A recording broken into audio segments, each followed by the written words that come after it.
Good afternoon once again, Council.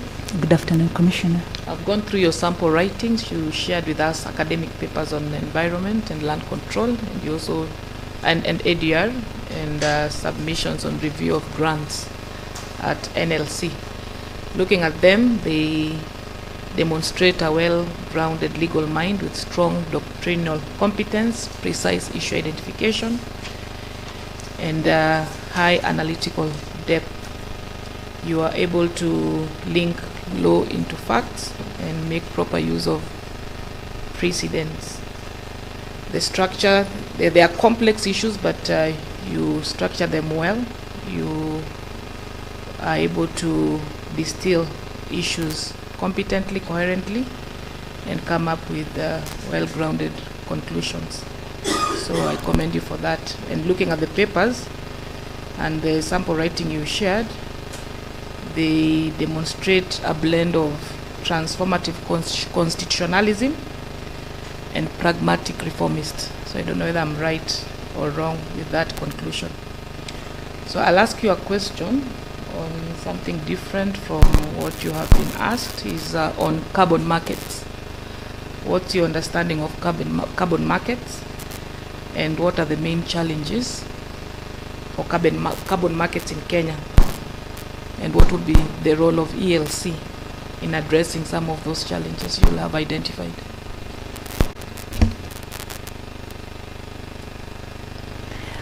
Thank you very much, Commissioner, and thank you for those very kind words.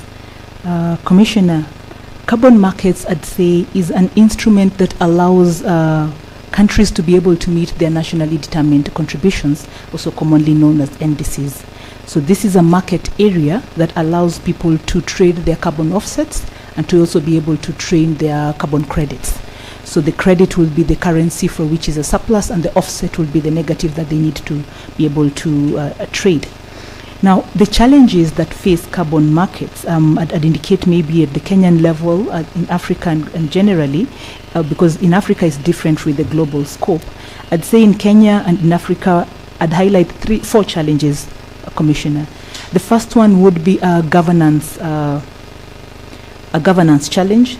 The second one is a socio-economic challenge, Commissioner. The third one would be a technical challenge. The fourth one, I'd say, is a regulatory challenge. And the last one, I'd say, is a market access challenge. Now, as regards the governance challenge, I'll indicate that carbon markets in... Because of time, maybe you can just explain what the role of the court would be in terms of identifying the challenges you have mentioned. Thank you very much, Commissioner. Commissioner, the role of court would be pivotal, particularly with the socio-economic challenges, and these are challenges that look into benefit sharing. There are challenges that look into the definition of a carbon right.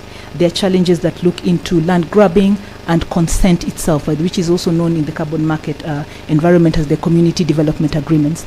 Now, enforcement of these agreements is, of course, within the preserve of the courts, and the courts have already done very well. We are aware of the Osman case in Garissa, which was able to nullify a very big carbon project that was entailing Netflix and Facebook as we know it, and they're trying to offset from Kenya. And so the courts will be able to implement, number one, these community development agreements, ensuring that there is justice, not just paper or pecuniary justice, because sometimes for us as Kenyans, when these carbon projects come, they come and they give us scholarships and they give us a little bit of money, but it is not the actual legal requirement. Our law currently indicates that 40% of the profits should be able to be brought back.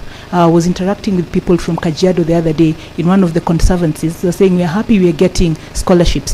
When we went to look at their paperwork and audit their paper, that was less than 3% as against the 40% required. Now, this, I'd say, is one of the biggest areas the courts would come in to be able to oversee this kind of injustices to our people who are not yet climate literate, to be able to ensure that the process, and because Kenya now has just launched its carbon registry, to be able to ensure that the control of the carbon market regulatory system is also in law and in line with also the international standards to which we subscribe to, Commissioner. Okay, thank you, and wish you the very best.